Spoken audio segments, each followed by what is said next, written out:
Now it's my great pleasure to introduce Nick from Quantum Security. He's going to be talking about web apps hardening too hard.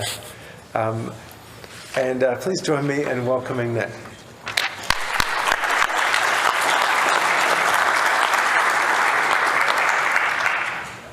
Cool, thank you very much. So we're talking about web apps and a bit of the security that developers can do in them from their own point of view, rather than waiting for a pen test. So I'm Nick. I'm a penetration tester at Quantum Security. I joined about 2 years ago as an intern, and I haven't been allowed to leave. My interests include, I like doing wireless stuff, I like doing embedded stuff, electronics. So coming from software engineering to electronics and then to security, I like to play around with everything. I just want to give a big thank you to all the sponsors. We can't have events like these without them, and it's just great to be able to have an in-person conference anyway, compared to what the rest of the world's doing. So why are we here? We're going to be talking about general web application hardening. We're going to cover a wide range of topics, so it's nothing in particular, and it's aimed at developers and security enthusiasts. It's about things that you can do before you get the penetration testers to come in. You should care because we find these findings in almost every web application. So there seems to be a culture of just like not caring, either because you see a report and it's just like, oh, these are the low findings, like why do we care? Or you just don't think of them as a developer. What we want to help is get you to get the best value out of a penetration test. So as a tester, I want to find all the cool stuff like getting remote shells and things like that. But if we're spending time writing up all these same things over and over, we're not going to have time to do that. Having these findings covered sets a good security hygiene across your whole organization. So it doesn't just help the one application, but if you set a precedent with that, then other developers and other people will start following suit. Everything from this presentation I've learned from pen testing. I started security by becoming an intern, so I didn't do anything before that. And then I do a lot of the internal web services at Quantum, and I have my colleagues just come and break them, and then I get given grief for all the issues that they find. So this is a lot of a personal experience of how to stop them finding all that stuff. Cool, so a bit of an overview. We're going to be talking about TLS configurations, HTTP security headers, how to configure cookies, different version numbers that you may get disclosed on your web app, CSRF tokens, sequential IDs, and there's a little speed run at the end if we have time for that. Cool, so we're going to start off with TLS. So this is encryption that happens between the client and the server side. So this is so people can't man-in-the-middle attack you. In this case, on the left-hand side, we have a connection without HTTP, and you can see the attacker can get all your juicy videos and can potentially change some of it. On the right side, we have TLS, and the man-in-the-middle attack isn't possible because of the end-to-end encryption. So what makes up TLS? So it used to be called SSL. The older versions were called SSL. They're obsolete now. There's plenty of known vulnerabilities of those, and if we find those in a modern web app, that's a serious issue. There's TLS 1.0 and 1.1. They're not necessarily inherently insecure, but there are more recent algorithms that have deprecated them. TLS 1.1, 1.2, and 1.3, are the modern ones. TLS 1.3, the standard came out in 2018, and it's the direction that web applications should be going. For TLS to work, you have to have the actual encryption ciphers in place. So TLS connection is made up of 4 different components. You have the key exchange, which is using asymmetric keys. Authentication, which is assigning the message. You have the encryption itself using a symmetric key, and then you have the hash to verify the integrity. So RSA is a very common encryption cipher, but it's strongly recommended that you don't use it in TLS for key exchange. This is because it doesn't provide what's called perfect forward secrecy. So if your RSA key is exposed, then all previous and future connections will also be exposed. We have DHE and ECDHE. These both provide forward secrecy, so exposing the key would only be exploitable for a short amount of time. For authentication, because you don't need perfect forward secrecy, it's okay to be using RSA, as well as ECDSA and DSS there. Yeah. Encryption, just symmetric keys. AES has a number of different sizes and also has a number of different modes. So there's a mode called CBC, that's cipher blockchaining. If you're using this, your similar data will show similar patterns, and people can use those patterns to then figure out what sort of content is, or they could use those patterns to try inject something. If they get the pattern right, then they can compromise that integrity. And hashing at the end, so you have three main different versions of SHA. One's classic, old and deprecated, and 2 and 3 are the more modern ones. And the other hashing algorithm, MD5, has just been deprecated by SHA. So what are the issues that we see? So with TLS 1.0, we have vulnerabilities called Poodle and Beast, and these have all been fixed in recent ones. TLS 1.1, it's not inherently insecure. There have been insecure implementations of it, but the protocol itself isn't broken. We would still recommend against it because there are now 2 newer protocols, 1.2 and 1.3, that don't have even the implementation issues. So as we mentioned before, RSA has no forward secrecy. AES CBC is vulnerable to attacks such as padding, Oracle, and Poodle, and SHA-1 has a number of well-known exploits against it, Sharpening and Shattered. So how do we stop the hacker? If you actually have an issue with TLS, like what are you going to do about it? There are loads of free resources out there. So OWASP has a great thing called the cheat sheet series, and they have a great section on the TLS cipher strings. The Internet Engineering Task Force, they have recommendations on what they think they should be. The most recent one is in a draft at the moment, but that's just going through their process. And Qualys. So Qualys has this tool called SSL Labs. You can use it to scan your external facing websites, and it'll give you a nice green letter if you're good, or a big red F if you're not. If you want help with configuration of TLS, Mozilla have a great tool that basically takes every major web server. You say whether you want it to be modern and secure, just all right, and then low, and it will just spit you out a configuration file to use. May not be good to just copy paste it into your config, but it's a great baseline of these are the ways that I can improve my site. And then scanners. So we've got 2 online scanners. So Qualys has the SSL Labs and Test TLS. But there are also a wide range of offline scanners, ones that are built into Kali, such as SSL Scan. So you've got such a range of stuff that's public facing. You can use your online ones, or internal networks. You still have plenty of tools to use. So every standard you look at is going to tell you something slightly different with what ciphers and protocols should be used. If you go with the 2 on the right, I haven't found a standard which says those are wrong in any way. So you're using TLS 1.3 or 1.2. The ciphers, you've got the forward secrecy with elliptic curves, so your key size is much smaller. You've got a strong AES with a strong mode and a high bit size of the SHA hash. But you're always going to encounter some issues, right? Mainly with legacy clients. So a lot of the time, organizations still using Internet Explorer or something, these don't actually have support for the latest protocols because they haven't been updated in 10 years. So TLS 1.0 and 1.1, they're already not supported on the latest versions of all the major browsers. So if that's what your clients are using, then you don't even need these, because they just won't even be used, even if they had to. So another part was ECDSA for authentication. So the New Zealand Information Security Manual says that this is the cipher that you should be using for authentication.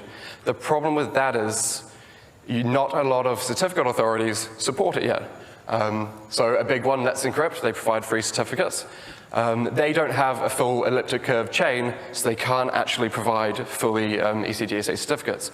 So it's kind of a cat and mouse game of the New Zealand Information Security Manual says you have to do this, but it's not actually practical to implement. Cool, and on to HTTP security headers. So these are headers that are returned when you send a request to a website. You get a response back, and in the response there are a number of headers that you can use to instruct your browser to activate additional protections. Some big ones include content security policy, strict transport security, and cross-origin resource sharing. The CSP, it's got a wide range of things. It's built up of directives, and you can activate almost everything under the sun in a browser.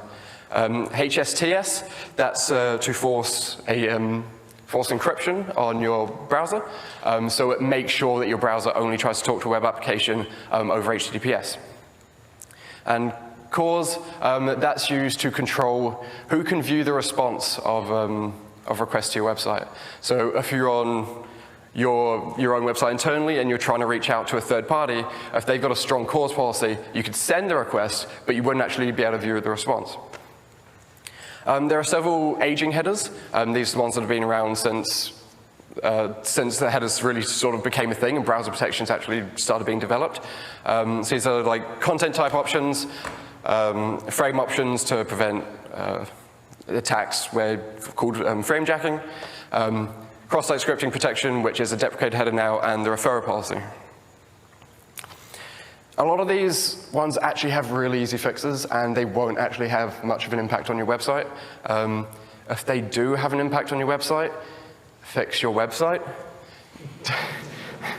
Don't remove controls because something you made was bad.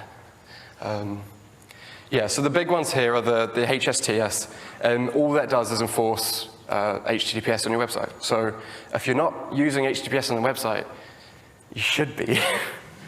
Content type options, that makes sure that the browser doesn't try and guess the type of file that's being sent. It just trusts what you tell it. If the browser has to try and guess, it could start actually parsing the file, and if you could craft a malicious file, you could end up running code. X-frame options, if you don't use your website in an iframe anywhere, then that's that. Like, if you don't actually have functionality for something, you can just disable it outright. XSS protection, this is a deprecated header. So on modern browsers, it's just not even, just ignored completely. But it's still useful on those old Internet Exploring clients that don't support the more later like content security policy. And then there's the referrer policy. So if I was to be redirected to another site, so if I was on Facebook and I was going to go to Google, on that redirect, it would include, if I have no referrer policy, Google would receive a header about I'm from Facebook and these are all my parameters. If you set a strong referrer policy, it doesn't provide any of that information. There are so many great resources on this. There's on the OWASP site, they have guides, they have documents, they have cheat sheets all about header configurations, what they do, how you can implement them. And there's a great scanning tool called Mozilla Observatory. It'll just connect to your website, view all your headers, and give you recommendations based on what they think works or not. So we just talked about the easy headers. There are some more context-dependent ones. So yeah, CORS is used by third-party applications to restrict who can retrieve content from your site. The common issue is that people set the access control allow origin to a wildcard, which is just, yes, everything. People do this because it's just, like, easy for debugging, like you don't have to actually fix your problems. But it is needed in certain situations. It's needed in the case of public APIs, where you do want every website to be able to just go read the content. So the way to do it properly is you have your website link in it. So if you have an external API on one domain and you have your website on another domain, add your second domain to the access control policy and you can have all the access you want. And the browser is okay with that. The thing here is that these are all browser protections though. So if someone were to man in the middle something like this and using like their own web server to send the request, it's only the browser that's going to stop it. So if you man in the middle, you could just remove the headers, and then once it gets back to you, you have all the content again. There are some more CORS headers, but they are more very specific to use cases, so we're just not going to go into too much detail of them today. And the hard one. So content security policy. This is the more modern one that's aiming to deprecate all the ones we sort of previously talked about. It does a bit of everything. So it's made up of directives, and yeah, they just activate browser protections. The protections are already there, they just need to be turned on. So here's a list of a couple of them. There's like tens of them. So I didn't have enough space to go through all of them. But some basic ones are just like script source, you can choose where JavaScript's loaded from. Form action, you can choose where forms on your website submit to, so people can't try to change that and get data submitted to their own site. There's such a wide range of attacks that CSP can prevent. So for cross-site scripting, like script source, it is a replacement for the XSS protection one. So by having both of those, you can still cover your legacy clients and your modern browsers. Clickjacking, that's when an attacker website puts your website in a frame in front of it, but they can make it transparent.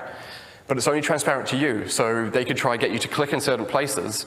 As far as the browser's concerned, you're navigating that website, but as far as the attacker's concerned, they're able to collect that information.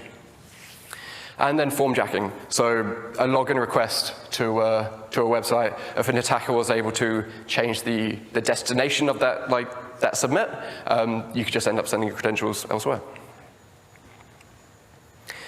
Because CSP does cover so many things, it can also have a lot of things going wrong. So we're only going to talk about script source because this is the big one we see. Because you don't have XSS protection in modern browsers, a good starting point for CSP is just to implement cross-site scripting controls. But there are a lot of ways it can break functionality, and then a lot of ways you can just bypass the security it's trying to implement. So if you set script source to be a specific domain, if that's the wrong domain, or if you have inline code, then they could stop working. Because all the browser's going to let you do is pull JavaScript from that domain that it's given, and then it's going to run that. If you set it to none, it just prevents all loading of JavaScript. I mean, it's the most secure way to do it, but a lot of websites need JavaScript nowadays. The two proper ways to properly have a mixture, if you need the inline code, if you need stuff from like third-party sources, to use a nonce or a hash. So a nonce stands for number used once. It's different every time. And what it'll do is the web server itself generates a number, and it sends that with the CSP header. And then your browser knows that, okay, if this number's valid, we can use this, we can run this code. And a hash is another way to do that. So the problem with the nonce is you have to generate it, and you have to try and make sure like they know you can actually validate the number. With a hash, you can take a JavaScript file, you can get the hash of it, you can use that within your CSP, and then when your browser goes to load the JavaScript file, it will run the hash. If the hashes are the same, you can run. There are a few ways that people encounter issues with it, and in attempts to debug, they just lower the protections. So the classic one we see all the time is unsafe inline. They're like, yes, we have CSP. Yes, we just turned off everything it does. The unsafe inline just allows everything to run, which is the same as just not having it. If you do use something like a specific domain, if you don't own that domain, you're not necessarily in control of the things you can host on it. So Google hosts a lot of JavaScript for different APIs. If you just put google.com there, you're allowing every JavaScript file that's uploaded on Google to be run. If anything was malicious, then that just bypasses your CSP. You could set it to self. So normally this is a pretty good one because it means it only trusts things that you're hosting on your own site. The problem with this is if an attacker can find like a file upload functionality and then just try load JavaScript from that file that's uploaded, the browser's like, oh, well, this is from me. It's okay, right? So how do you get it right? Again, use all the free resources. There's so many different header evaluation tools. So I've already mentioned Mozilla Observatory. There's a OWASP Zap and Burp Suite plugin for CSP auditing. I've called CSP Auditor. And there's also a great site called CSP Scanner, which will run through your CSP configuration, recommend changes, go into details of what you're missing, what you could include, and provides it in a way that's actually digestible for people who may not know about CSP so much. There's a great tool called Report URI, and this is actually a graphical configurator for a CSP. So you run through each of the directives and be like, oh, I want my script source to be this domain, and I want my objects to come from here, and I don't want any frames. And you just go through the steps, and then it spits you out a nice CSP at the end. And with all these things, there are so many best practice guides. So OWASP has so much documentation on the security headers and just like secure web development. Again, in their cheat sheet series, they had the TLS one before. They've also got a content security policy one. And Mozilla, the InfoSec pages of them, just so much content on how you can set these up properly. Cool. Cookies. So what is a cookie? They track where you are. So after all the GDPR stuff, you get like half your page filled up of you need to accept these cookies now. This is to try work with that. They're set by the web server, and they're often used as authentication tokens. So when you log into a website, it'll set you a cookie, and your browser then sends out with every request so that the web server knows like, this is person A, because they've got the right string. How do you bake a cookie? It's included in HTTP responses. It's under the set cookie header. There are three main flags that affect the security. So there's a secure flag, which means the cookie should only ever be transmitted over HTTPS. There's HTTP only flag, which means the cookie can't be retrieved by JavaScript. And there's the same site flag. And this prevents cookies being included in requests that didn't originate from the destination domain. So if I was loading a website, if I was loading an image from another website and I set same site to strict, I wouldn't be sending that cookie when I'm trying to get the image. And so down there is just a secure way of sending a cookie. So use all three of those flags as strictly as you can. Especially with the same site one, this does depend on the functionality of your application, and you just may need to lower it because it just won't work otherwise. So yeah, with some of these controls, you do have to actually lower them sometimes, like there isn't another bypass. What goes into a cookie? So we have the secure one. So this prevents man-in-the-middle attacks by enforcing that it only sends the cookie over HTTPS. And because the cookies are often used as authentication, if that was sent in clear text and someone retrieved that, they would then be able to authenticate as you on that web application. HTTP only, that makes sure that JavaScript can't read it. So if you go into the console of your browser, document.cookie, it will spit out all the cookies that don't have the HTTP only flag. And then, yeah, same site. So if you set it to none, then every request to a destination will include the cookie for that destination. If you set it to lax, which is the default one, every request to redirect to that application includes the cookie, but just pulling images or things like that don't include it. And then if you send it to strict, what happens there is it doesn't send the cookie unless you're already on the page. You can also set things like the max age, so for a login cookie, you may only want it for a day, and then they have to log in after the end of the day. You can set it for domain, so you could have it google.com, or you could have it test.google.com. And you can set the path, so you can control, you can get quite a fine-grained control of what your cookies are actually valid for. So the common issues we see are just people not setting the flags. Because of everyone meant to be using HTTPS nowadays, and authentication cookies, there's not necessarily a good reason to ever need them in JavaScript. You can actually set these cookies quite comfortably without breaking functionality. It's mainly the same site one that you may run into issues with. What you also notice that web application firewalls, proxies, load balancers, they may add their own cookies because they want to make sure that you find the best path to get to your web server every time. A lot of the time, these aren't set up properly, so these aren't including the flags. But these may not be in your control, so you just have to deal with that as it comes. And then finally, we get generating cookies insecurely. So this is more of a session management issue rather than a cookie issue, but we call this one the hack the box special. It's just a basic strong-coded cookie. You have your role as the user. You just change the role to be admin, re-basic strong code it, send along, and look at that. You've got admin now. You've hacked them. So what are some tips? Use all the flags. If you break something, it's better to review what was broken and how it broke and see if you can mitigate that issue rather than trying to remove the control. You want to generate your cookies securely. You don't just want to basic strong code information. You need a secure random function to this. You don't want to be using something that's pseudo-random. And set restrictive scopes and lifetime. Only set it for the scope that you actually want it and need it for. Next issue we'll be talking about is version number disclosure. So this is, it seems pretty trivial.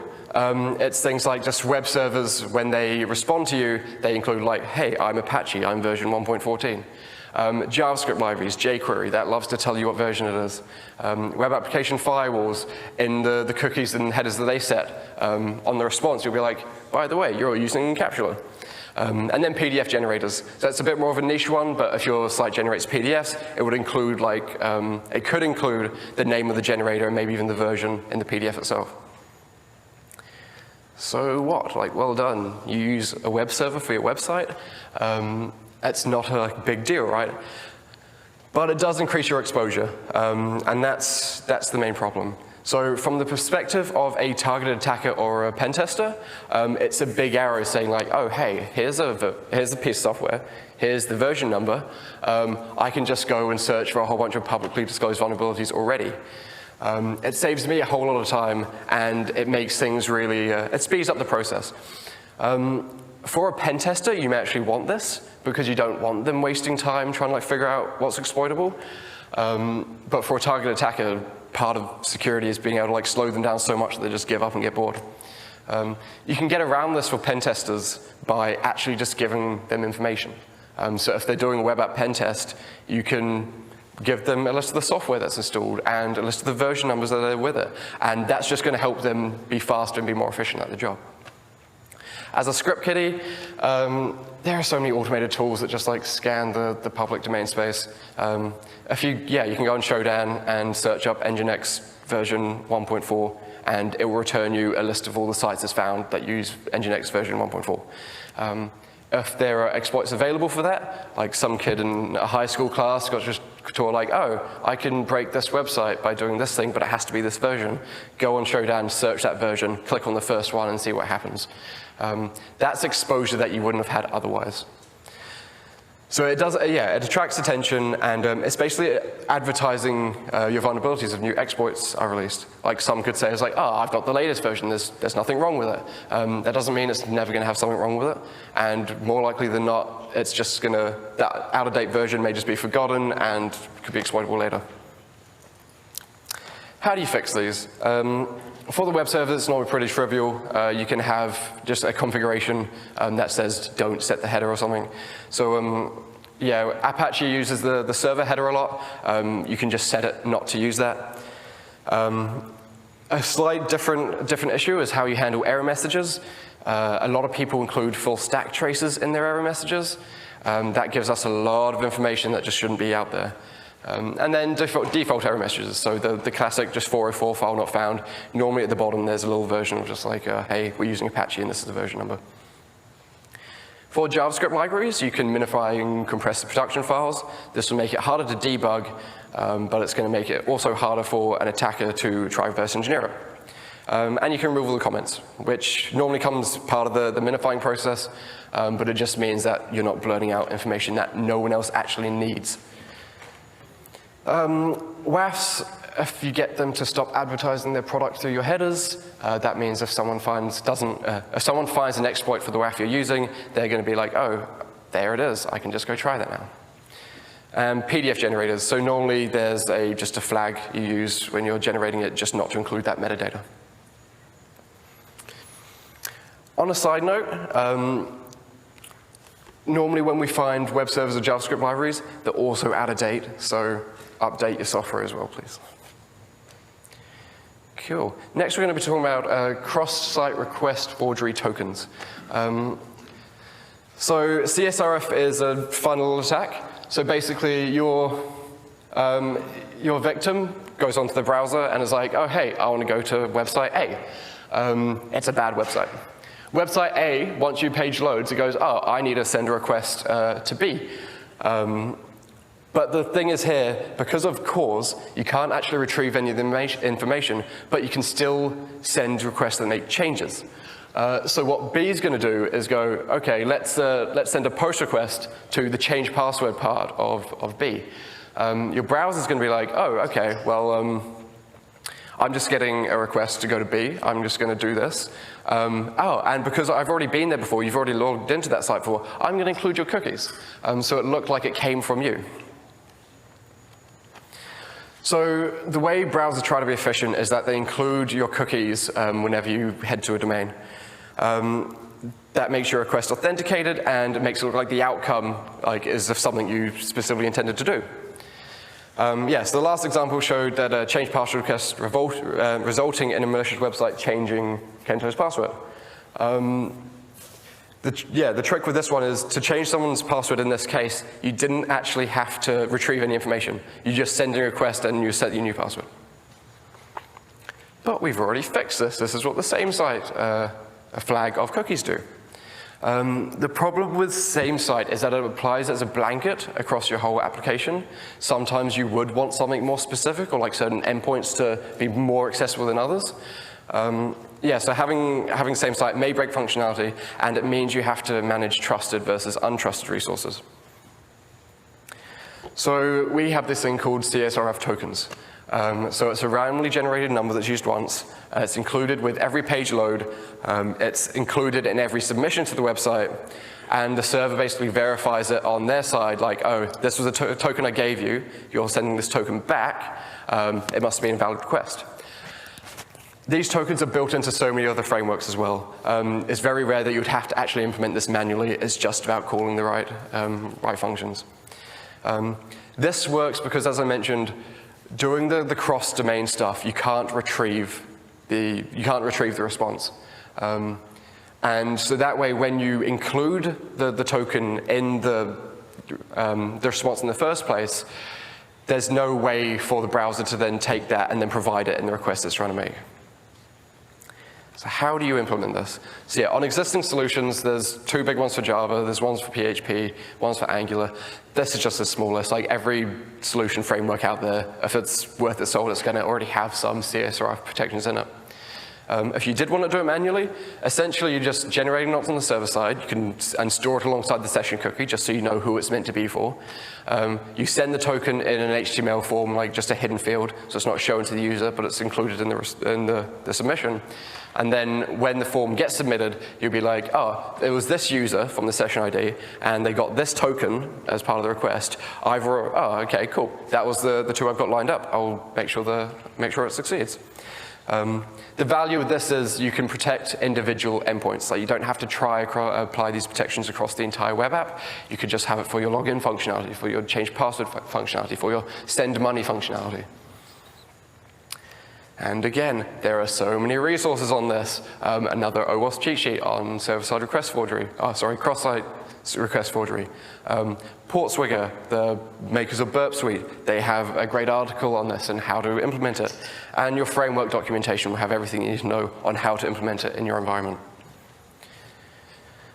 Another critical major issue, sequential object IDs. So these are just the numbers that reference objects. So this could be users, posts, pictures, uploads, or groups. It's just a unique identifier for when you want to actually access something. So what causes this? A lot of the time, people just take your ID from a database. It's unique to everyone, so it's like, that's a unique number. I'm going to use that. And then they include that in their API. So you go to the users, you go to number one, you go to the profile, and you load the profile from number one. So what's the problem with this? Well, if I'm doing a web app pen test and I see like, I found my unique ID in the header there, on the URL there, what if I just change that to 2? And sometimes you load their profile. More cases like this, if you're actually submitting forms, submit the information, you go like, this is my user ID. Again, change it to another user, and you could make changes to their stuff. This isn't exploitable in itself, but it allows for broken access control to be exploited. So the solution to that is using universal unique identifiers. So these are just nice long numbers, or nice long strings that can be used to be unique but aren't predictable. So when you use like 1, 2, 3, 4, 5, if I'm 1, I'll just guess the next one's 2, and then guess the next one's 3. If you're using UIDs, you don't get that ability to guess that. But yeah, sorry, it makes your API look like trash. Speedrun. So these are all the other ones that I just didn't think I had time to talk about.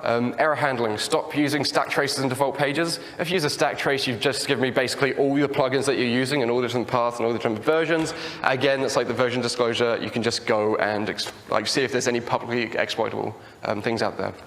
Password policies. Every standard has a different recommendation for this. The one I've got here with the 14 limit, no max, and 1 non-letter is from the Center of Internet Security.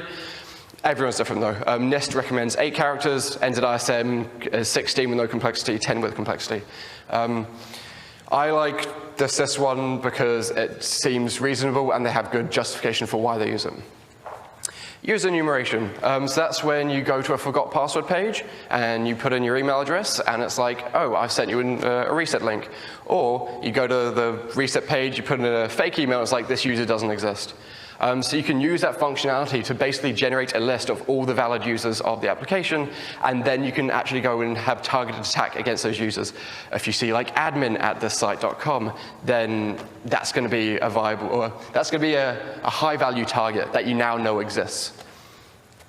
Stop running other servers on your web application. If you have a website and you also want remote management, you may think, oh, I'll just have an SSH server. If someone compromises that SSH server, they've now compromised your entire host and therefore your entire website. There are other solutions for this. You can have another box with a VPN and have those 2 boxes within the internal network, and that's how you can manage it. But stop exposing extra services on something that should be your website. Cross-site scripting. This is a topic that could have a talk on its own, and it's been talked about plenty of times before. Basically, just validate and sanitize any user input. Never trust anything your user's sending to you. Again, frameworks, they have all this stuff built in. Multi-factor authentication. MFA is not that hard anymore. Again, it's built into so many frameworks. At least do it for high-privileged users and admins. That means if they have a weak password policy and they found the admin account and there's no MFA, someone could actively try to exploit that. And then brute force protections. So this is so someone just doesn't try go and guess all the passwords against a user. You can do things like account lockout, very common one. After 5 attempts, you're locked out for half an hour. Just rate limiting, so like you can only send a request like once a second, or a captcha, which is that tick box or guess the letters. Cool. In summary, there's so much free scanning tools and documentation out there. It's not like we've got our proprietary code books that have all these findings in them. The open source community loves to talk about this stuff, and it loves to find solutions and fixes. You can scan all your own stuff yourself. Like, you don't need to wait for the pen testers to come in to then go talk about this. The fact that it's all freely available online is just like, oh, I've just ran it in the last 5 minutes of work. There's a bunch of issues. I'll just come back tomorrow and look at it. That's still better than paying a week for a pen test and just having us like try to find all these things. As I said, resource and documentation everywhere. As a pen tester, I want to find the big issues. Like, I want to find those like highs and criticals, because for one, it's bragging rights, but for two, it also gives you value. You're actually getting the issues that have actual impact to you, whether it's reputational, financial. They're going to be the things that you really care about. And OWASP has an article on everything, is what it seems to be. So what I want you to take away from this is that you want to make your pen testers work harder. A report with 2 highs is more valuable than 10 lows, because those 2 highs could actually be exploitable and someone could actually break them. You may not be able to fix them all. It may be functionality of the web application. You may not be in control of the parts that are broken. But at least knowing about the issue and being aware about it means that any time you get called out, it's a great proof of knowledge. It's like, and if you then have other mitigating things in step, it provides assurance to everyone else that, like, yes, this person is doing their job well. And it's really satisfying when you get a web application done right. Because I set up a few of the internal services at Quantum, we had the other pen testers have a go at them, and just getting messages on Teams being like, I can't find all the stuff I normally find. Like, that's such a cool feeling. Like, when you run the scans yourself and everything's green and everything's got the big tick. It's quite fun. So yeah, thank you all for coming. I'm not going to be around for too much more of the conference, but if you want to come to the Quantum booth, I'll be there to talk about anything in the presentation. If you want to talk about working at Quantum, issues I've encountered when I try to implement these, or unique ways to rickroll someone, because we try to get that in the office a few times. Thank you very much.